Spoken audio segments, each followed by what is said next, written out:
যৌৱনত সৰকি পৰিছে উৰ্মিলাৰ জীৱন পুষ্পপাত এটি দুটি পাহি মেলি হ'ল চাতিস্কৃত দুখৰ পাছত সুখ আহে নিয়ম জগতৰ সেইবাবে উৰ্মিলাৰ জীৱনৰ দুখৰ বন্তি গছি নুমাই প্ৰজ্বলিত হৈছে আজি সুখৰ প্ৰদীপ।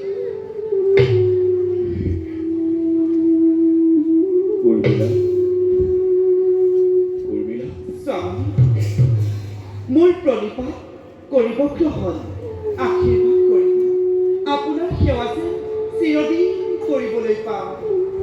নালাগে উৰ্মি, আজি মোক সেৱা কৰাৰ কোনো প্ৰয়োজন নাই। স্বামী আজি তুমি মোক অভিশাপ দিয়া।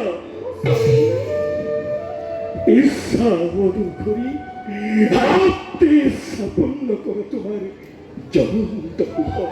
স্বামী এইবোৰ আপুনি কি কৈছে? নাই মোৰ কোনো ক্ষোভ আপোনাৰ প্ৰতি।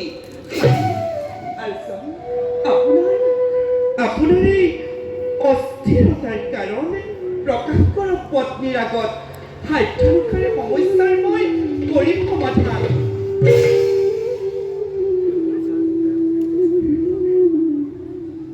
এটি কথা কোৱাচোন স্পষ্টভাৱে মোক, তোমাক যদি এৰি যাওঁ মই চিৰদিনৰ বাবে, তুমি বাৰু তেতিয়া কি কৰিবা? স্বামী তেনে কথা নানিব মন। পুনৰবাৰ আপোনাৰ সংগ ত্যাগ কৰাটো মোৰ বাবে কল্পনাতীত।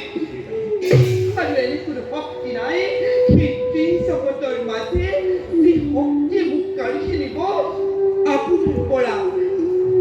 আৰু আখি যদি তেনে দুৰ্ভাগ্য মোৰ কপালত চন্দ্ৰ সূৰ্য গ্ৰহ নক্ষত্ৰ মণ্ডলীক সাক্ষী কৰি আপোনাৰ চৰণ স্পৰ্শী মই প্ৰতিজ্ঞা নিজ হাতে মোচন কৰি মোৰ শিৰৰ সেন্দুৰ বিচি দিব লাগিব আপুনি স্নেহৰ উৰ্মিলা। আপুনি মোৰ বিশ্বাস নহয় স্বামী, নহয় সম্ভৱ। তুমি কি কৰিলা উৰ্মিলা? কিয় তুমি এনেদৰে অংগীকাৰ কৰি ঠেলি দিলা তুমি মোক জ্বলন্ত অগ্নিত? মই বচিব লাগে তোমাৰ কপালৰ সেন্দুৰ, মই মুচিব লাগে তোমাৰ কপালৰ সেন্দুৰ। এনে কাৰ্য মই নোৱাৰো কৰিব। সঁচাকৈ আপুনি মোক ত্যাগ কৰিব?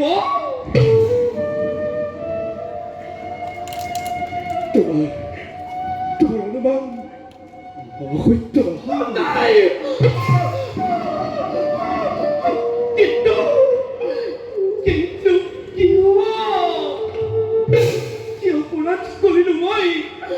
অপৰাধ কৰিলো মই আপোনাৰ পাখে যাৰ বাবে বাৰে বাৰে তেজিব উৰ্মিলাক। কওক স্বামী কিয় আপুনি মোক কৰিব বৰ্জন? কওক কিয় আপুনি মোক কৰিব বৰ্জন? উৰ্মি স্বামী বৰ্জন। স্বামী কিন্তু এয়া উৰ্মিলাক কৰা বৰ্জন নহয়। শ্ৰীৰাম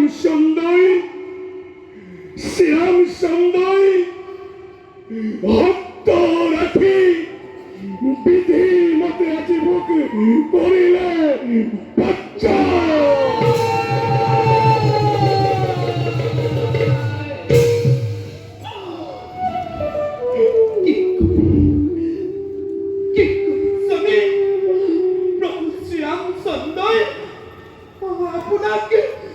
আপোনাক কৰিলে বৰ্জন। অতধিক ৰঘুমণি, অতধিক তোমাৰ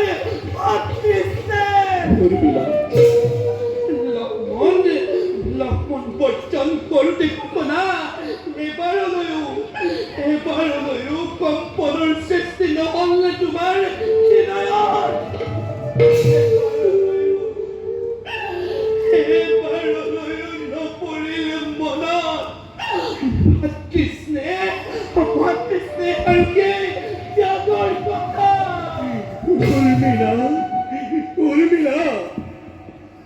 আমাক দুঃখিত বিদায় পৰত মনু কষ্ট নিদিবা, মনু কষ্ট নিদিবা তুমি লাখ মনৰ কাৰণ। ঠিক কৈছে স্বামী। প্ৰভু শ্ৰীৰামচন্দ্ৰৰ আদেশ হওক, বাধা দিয়াৰ শক্তি মোৰ নাই, কিন্তু কিন্তু নিজ প্ৰতিজ্ঞা ৰক্ষাৰটো মোৰ আছে অধিকাৰ। গতিকে স্বামী, মোৰ অংগীকাৰ মানি মচি দিয়ক মোৰ শিৰৰ কেন্দ্ৰৰ। স্বামী, পলম নকৰিব, মোৰ প্ৰতিজ্ঞা ৰক্ষা কৰক, মোৰ প্ৰতিজ্ঞা ৰক্ষা কৰক স্বামী, ৰক্ষা কৰক। এয়া তুমি কি কৈছা উৰ্মিলা? মই মচিব লাগে তোমাৰ সেন্দুৰ। এয়াতে ধৰ্মৰ বিৰোধ, এনে কাৰ্য মই নোৱাৰো কৰিব।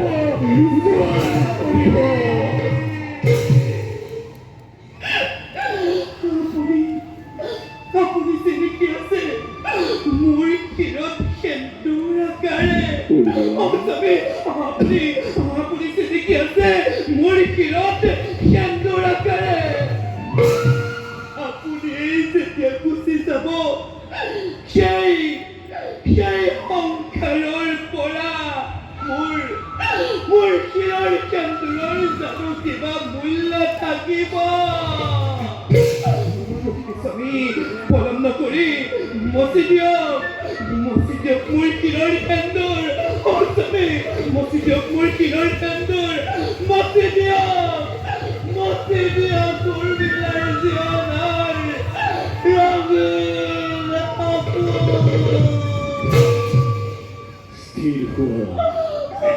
স্থিৰ হোৱা উৰ্মিলা, তুমি নহবা অস্থিৰা। কিয় তুমি সাধাৰণ নাৰীৰ দৰে এনে বাক্য তুমি কৰিছা উচ্চাৰণ? তোমাৰ এই ত্যাগৰ বাবে চিৰস্মৰণীয় হৈ ৰ'ব তুমি ভাৰত ভূমি। গতিকে এনে বাক্য উচ্চাৰণ কৰাটো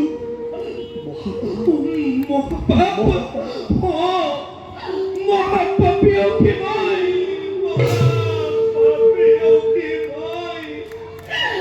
সেইবাবেই উচ্চাৰণ কৰিছো এনে বাক্য আজি।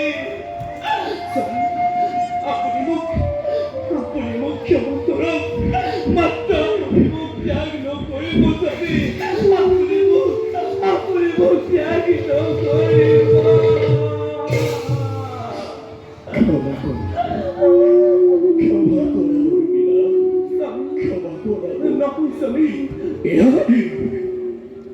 এয়া তোমাৰ আৰু মোৰ, আপোনাৰ মোৰ কি স্বামী?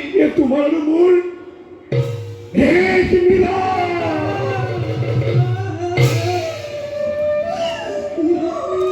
বিদায় উৰ্মিলা, বিদায় উৰ্মিলা,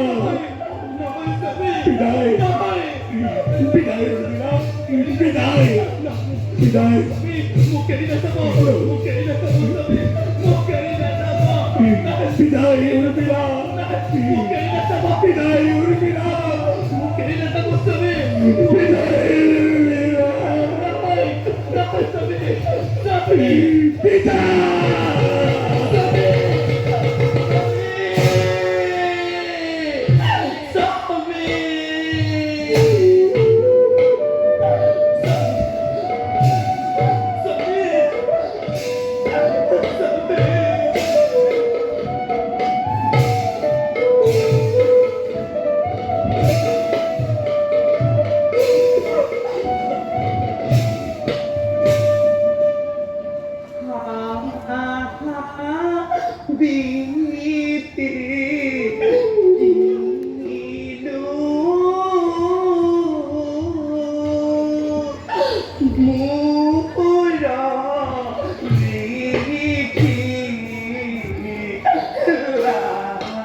আরে হারে আরে হেরো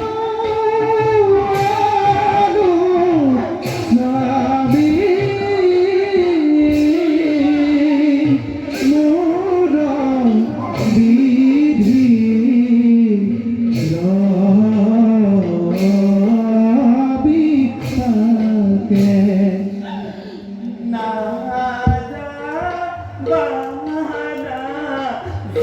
যাবা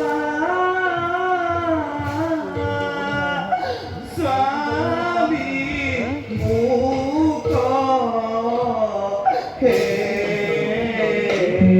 হেরি হই আরে রাজা বারা যাবা স্বামী মুখ হেরি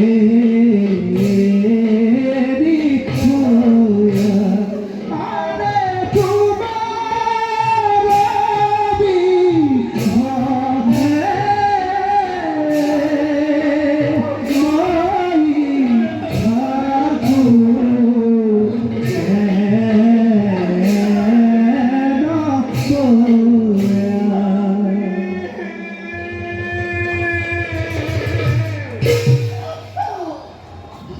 রঘুপতি রঘুপতি এয়া এয়া তোমাৰ কেনে ন্যায় ৰঘুপতি কিয় তুমি মোৰ স্বামীক মোৰ কাষৰ পৰা আঁতৰাই এয়া তোমাৰ কেনে ন্যায় নিজ ভাতৃবধূৰ প্ৰতি ৰঘুমণি তুমি তোমাৰ প্ৰাণাধিক লক্ষ্মণক তেজি জীয়াই থাকিব পাৰা কিন্তু মইতো পত্নী লক্ষ্মণৰ